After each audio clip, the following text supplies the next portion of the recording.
Hi hello. 10th പ്രിലിംസിനുള്ള പഠനമൊക്കെ ഏതുവരെയായി? December 28, ജനുവരി 11, ജനുവരി 25, അതുപോലെ തന്നെ ഫെബ്രുവരി 8 ഈ തീയതികളിലായിട്ടാണ് കേട്ടോ 10th പ്രിലിംസ് നടക്കാൻ പോകുന്നത്. അതുപോലെ തന്നെ ഡിസംബർ 28-ാം തീയതി എക്സാമുള്ള എല്ലാവർക്കും പ്രൊഫൈലിൽ മെസ്സേജ് വന്ന് കാണും. ഇനി മെസ്സേജ് വരാത്തവർ ടെൻഷനൊന്നും അടിക്കേണ്ട, അടുത്ത ഏതെങ്കിലും ഘട്ടത്തിൽ എക്സാം ഉണ്ടായിരിക്കും കേട്ടോ. അപ്പോൾ ഇന്നത്തെ നമ്മളുടെ ടോപ്പിക് എന്ന് പറഞ്ഞിട്ടുണ്ടെങ്കിൽ നദികളാണ്. ജസ്റ്റ് ഒന്ന് ഓടിച്ചോടിച്ച് വായിച്ചു പോവാണ്. ഞാൻ എന്തായാലും പഠിക്കുന്നുണ്ട്, അപ്പോൾ ജസ്റ്റ് അതൊരു വീഡിയോ ആക്കി എടുക്കാമെന്ന് വിചാരിച്ചു. അപ്പോൾ നമുക്ക് ടോപ്പിക്കിലോട്ട് പോകാം. നദികളാണ്. അപ്പോൾ കേരളത്തിലെ നദികളുടെ എണ്ണം നമുക്കറിയാം, 44 നദികളാണുള്ളത്. അതിൽ പടിഞ്ഞാറോട്ട് ഒഴുകുന്ന നദികൾ 41, കിഴക്കോട്ട് ഒഴുകുന്ന നദികൾ 3. കുറച്ച് ഇമ്പോർട്ടൻ്റ് ആയിട്ടുള്ള ക്വസ്റ്റ്യൻസ് ഒക്കെയാണ് കേട്ടോ വായിച്ചു പോകുന്നത്. എല്ലാം വായിക്കാനുള്ള ടൈം ഉണ്ടാവില്ല. സോ ഇമ്പോർട്ടൻ്റ് ആയത് മാത്രം പറയാണ്.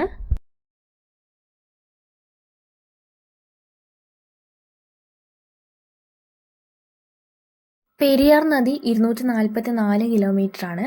അതുപോലെ തന്നെ അത് ഉത്ഭവിക്കുന്നത് തമിഴ്നാട്ടിലുള്ള ശിവഗിരി മലയിൽ നിന്നാണ്. പതനസ്ഥാനം വേമ്പനാട്ട് കായൽ. അതുപോലെ തന്നെ ഒഴുകുന്ന ജില്ലകൾ ഇടുക്കി, എറണാകുളം കേട്ടോ. എറണാകുളം, ഇടുക്കിയിൽ കൂടെയാണ് പെരിയാർ നദി ഒഴുകുന്നത്. അതുപോലെ തന്നെ അർത്ഥശാസ്ത്രത്തിൽ ചൂർണി എന്നും ശങ്കരാചാര്യർ പൂർണ്ണ എന്നും പരാമർശിച്ചിട്ടുള്ള നദി പെരിയാറാണ്. കേരളത്തിൻ്റെ ജീവരേഖ എന്നറിയപ്പെടുന്നതും പെരിയാർ തന്നെയാണ്. ആലുവ പുഴ, അതുപോലെ തന്നെ കാലടിപ്പുഴ എന്നൊക്കെ അറിയപ്പെടുന്നത് പെരിയാറാണ് കേട്ടോ. നെക്സ്റ്റ് ഭാരതപ്പുഴയാണ്. 209 കിലോമീറ്റർ ആണുള്ളത്. ആനമലയിൽ നിന്നാണ് ഉത്ഭവിക്കുന്നത്. ഒഴുകുന്ന ജില്ലകൾ പാലക്കാട്, തൃശ്ശൂർ, മലപ്പുറം. 3 ജില്ലയിൽ കൂടെ ഒഴുകുന്നു. പാലക്കാട്, തൃശ്ശൂർ, മലപ്പുറം അടുത്തടുത്ത ജില്ലകൾ.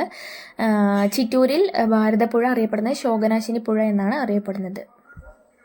ഇത് പമ്പ 176 കിലോമീറ്റർ. ഉത്ഭവസ്ഥാനം പുളിച്ചിമല, പീരുമേട് പീഠഭൂമിയിൽ നിന്ന്. പുളിച്ചിമല, പമ്പ പുളിച്ചിമല. പതനസ്ഥാനം വേമ്പനാട്ട് കായലാണ്. ആൻഡ് ഇത് ഒഴുകുന്നത് പത്തനംതിട്ട. പമ്പ പറയുമ്പോൾ പത്തനംതിട്ട ജില്ലയിലാണ്. അങ്ങനെ ഓർത്തു വയ്ക്കുക. ഇടുക്കി, ആലപ്പുഴ. പമ്പ നദി ഒഴുകുന്നത് പത്തനംതിട്ട ജില്ലയിൽ. അതുപോലെ തന്നെ ഇടുക്കി, ആലപ്പുഴ. അടുത്തത് ചാലിയാറാണ്. 169 കിലോമീറ്ററാണ്. ഇത് ഉത്ഭവിക്കുന്നത് ഇളമ്പലേരി കുന്നിൽ നിന്നാണ് ചാലിയാർ പുഴ ഉത്ഭവിക്കുന്നത്. ബേപ്പൂർ എന്നറിയപ്പെടുന്ന നദിയാണ്. ചാലിയാർ ഒഴുകുന്നത് വയനാട്, മലപ്പുറം, കോഴിക്കോട്. ആൻഡ് ചാലിയാർ പതിക്കുന്ന കടൽ അറബിക്കടലാണ് ചാലിയാർ പോയി പതിക്കുന്നത്.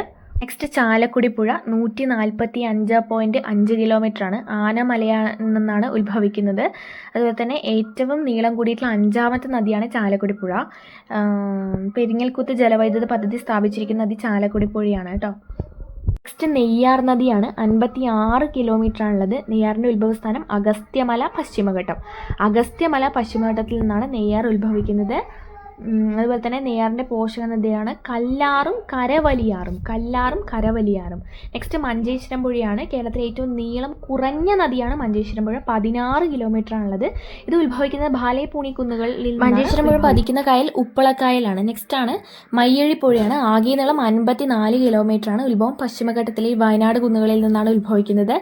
മയ്യഴി പുഴ പതിക്കുന്നതും അറബിക്കടലിൽ തന്നെയാണ്. നെക്സ്റ്റ് ആണ് കാസർഗോഡ് ജില്ലയെ യു ആകൃതിയിൽ ചുറ്റി ഒഴുകുന്ന നദിയാണ് ചന്ദ്രഗിരി പുഴ എന്ന് പറയുന്നത്. നെക്സ്റ്റ് കല്ലടയാറാണ്. പുനലൂർ തൂക്കുപാലം സ്ഥിതി ചെയ്യുന്ന നദിയാണ് കല്ലടയാർ. പാലരുവി വെള്ളച്ചാട്ടം സ്ഥിതി ചെയ്യുന്നതും കല്ലട നദിയിലാണ്. കേരളത്തിലെ മഞ്ഞ നദി എന്നറിയപ്പെടുന്ന കുറ്റ്യാടി പുഴയാണ്. ഇത് പ്രീവിയസ് ആണ്. അതുപോലെ തന്നെ അരുന്ധതി റോയുടെ the god of small things എന്ന പുസ്തകത്തിൽ പ്രതിപാദിക്കുന്ന നദി മീനച്ചിലാറാണ്. ഇതും പ്രീവിയസ് തന്നെയാണ്. ഉത്ഭവസ്ഥാനവും അതുപോലെ തന്നെ പതനസ്ഥാനവും വളരെ ഇമ്പോർട്ടൻ്റ് ആണ്. ഒന്നുകൂടെ നോക്കാം. പെരിയാർ ഉത്ഭവിക്കുന്നത് ശിവഗിരി മലയിൽ നിന്നാണ്. പതനം വേമ്പനാട്ട് കായലിലാണ്. ഭാരതപ്പുഴ ആനമലയിൽ നിന്നും ഉത്ഭവിക്കുന്നു, അറബിക്കടലിൽ പോയി പതിക്കുന്നു. നെക്സ്റ്റ് പമ്പ പുളിച്ചിമലയിൽ നിന്നും ഉത്ഭവിക്കുന്നു, വേമ്പനാട്ട് കായലിൽ പോയി പതിക്കുന്നു.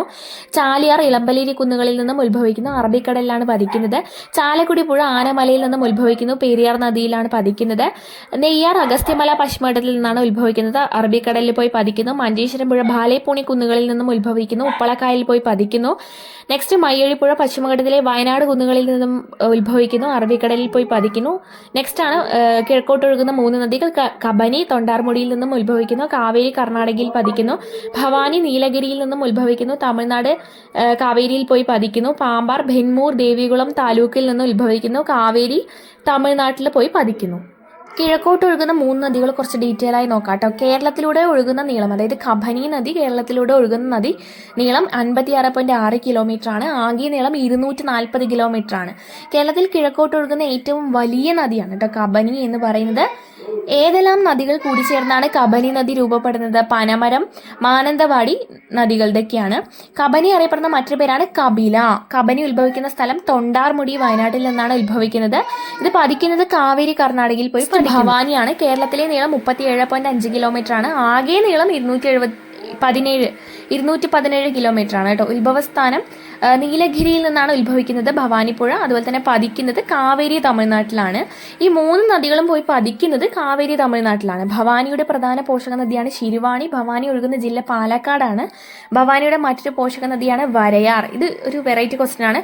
ഭവാനിയുടെ മറ്റൊരു പോഷക നദിയാണ് വരയാർ എന്ന് പറയുന്നത്. അട്ടപ്പാടിയിലൂടെ ഒഴുകുന്ന നദി ശിരുവാണി. പാമ്പാറാണ്. കേരളത്തിലൂടെ ഒഴുകുന്ന നീളം 25 കിലോമീറ്റർ ആണ്. ആകെ നീളം 31 കിലോമീറ്ററേ ഉള്ളൂ പാമ്പാറ്. പാമ്പാർ ഉത്ഭവിക്കുന്ന സ്ഥലം ബെന്മൂർ, ദേവികുളം താലൂക്ക്. പാമ്പാറിന്റെ പതനസ്ഥാനം കാവേരി തമിഴ്നാട് തന്നെയാണ്. ചിന്നാർ വന്യജീവി സങ്കേതത്തിലൂടെ ഒഴുകുന്ന നദിയാണ് പാമ്പാർ നദി എന്ന് പറയുന്നത്. അതുപോലെ തന്നെ തൂവാനം വെള്ളച്ചാട്ടം സ്ഥിതി ചെയ്യുന്ന നദിയും പാമ്പാർ. നദികളുടെ പോയിന്റ്സും എല്ലാം ഒന്നും പറയാൻ പറ്റിയിട്ടില്ല വീഡിയോയിൽ.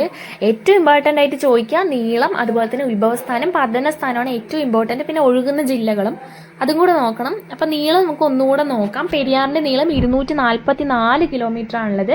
ഏറ്റവും വലിയ നദിയാണ് പെരിയാർ. ഭാരതപ്പുഴയുടെ 209 കിലോമീറ്റർ ആണുള്ളത്. നെക്സ്റ്റ് പമ്പ നദിയാണ്, 3-ാം സ്ഥാനമാണ്, 176 കിലോമീറ്റർ. നെക്സ്റ്റ് ചാലിയാർ പുഴയാണ്, 4-ാം സ്ഥാനമാണ്. 4-ാം സ്ഥാനമുള്ള നദിയുടെ പേര് അങ്ങനെ ചോദിക്കും. 5-ാം സ്ഥാനമുള്ള നദിയുടെ പേര് അങ്ങനെ ചോദിക്കും. അപ്പോൾ സ്ഥാനം കൂടെ ഓർത്ത് വയ്ക്കുക. ചാലിയാർ 169, ചാലക്കുടി പുഴ 145.5. നെക്സ്റ്റ് വരുന്നത് കടലുണ്ടിപ്പുഴയാണ്, 130 വരുന്നത്. കടലുണ്ടിപ്പുഴ 130, അച്ഛൻ കോവിലാർ 128, കല്ലട നദി 121, മൂവാറ്റുപുഴ നദിയും 121 തന്നെയാണ്. അപ്പോൾ കല്ലട നദിയും മൂവാറ്റുപുഴ നദിയും 121 കിലോമീറ്റർ. വളപട്ടണം പുഴ 110 കിലോമീറ്റർ ആണുള്ളത്. നെക്സ്റ്റ് ചന്ദ്രഗിരി പുഴ 105 കിലോമീറ്റർ ആണ് ഉള്ളത്. റിപ്പീറ്റ് ചെയ്തിട്ട് തന്നെ പഠിക്കണം. എന്നാലേ മാത്രമാണ് നമുക്ക് മൈൻഡിൽ നിൽക്കുക. ടൈം ഇല്ലാത്തത് കൊണ്ട് തന്നെ എല്ലാം ജസ്റ്റ് ഒന്ന് ഓടിച്ച് വായിച്ച് നോക്കുക. അതിപ്പോൾ റിവിഷൻ പോലെ ആവും. അപ്പോൾ ഡിസംബർ 28 എക്സാം ഉള്ളവർക്ക് എല്ലാവർക്കും ഓൾ ദ ബെസ്റ്റ്. നന്നായിട്ട് എഴുതുക. അതുപോലെ തന്നെ ഇനി അടുത്ത ഘട്ടങ്ങളിലുള്ളവർ നന്നായിട്ട് പഠിക്കുക. കുറച്ചെങ്കിലും സമയമുണ്ടല്ലോ. ഡിസംബർ 28 ഇല്ലാത്തവർക്ക് ഒരു 30 ദിവസത്തിൻ്റെ അടുത്ത് സമയമുണ്ട്. അപ്പോൾ എല്ലാവരും നന്നായിട്ട് പഠിക്കുക. പേരുകളുണ്ടല്ലോ നദികളുടെ, അതായത് കേരളത്തിൻ്റെ ജീവരേഖ പെരിയാർ, ചൂർണി പെരിയാർ, തലയാർ, പാമ്പാറ്, അതുപോലെ തന്നെ ബേപ്പൂർ പുഴ എന്നറിയപ്പെടുന്നത് ചാലിയാർ, കരിമ്പുഴ എന്നറിയപ്പെടുന്നത് കടലുണ്ടിപ്പുഴയാണ്, ബാരീസ് പമ്പയാണ്, ദക്ഷിണ ഭാഗീരഥി പമ്പ, നീള ഭാരതപ്പുഴ എന്നറിയപ്പെടുന്നു, പേരാർ ഭാരതപ്പുഴ എന്നറിയപ്പെടുന്നു, പയസിനിപ്പുഴ ചന്ദ്രഗിരിപ്പുഴയുടെ വേറൊരു പേരാണ് പൈസിനിപ്പുഴ എന്ന് പറയുന്നത്, കണ്ണാടിപ്പുഴയുടെ വേറൊരു പേരാണ് ചിറ്റൂർ പുഴ, കുറ്റ്യാടിപ്പുഴയുടെ പേരാണ് മഞ്ഞ നദി, മയ്യഴിപ്പുഴയുടെ വേറൊരു പേരാണ് കേരളത്തിലെ ഇംഗ്ലീഷ് ചാനൽ എന്നറിയപ്പെടുന്ന മയ്യഴി. അധികം ഇമ്പോർട്ടൻറ്റ് ടോപ്പിക്കാണ്, മസ്റ്റായിട്ട് നോക്കിയിട്ട് പോണേ.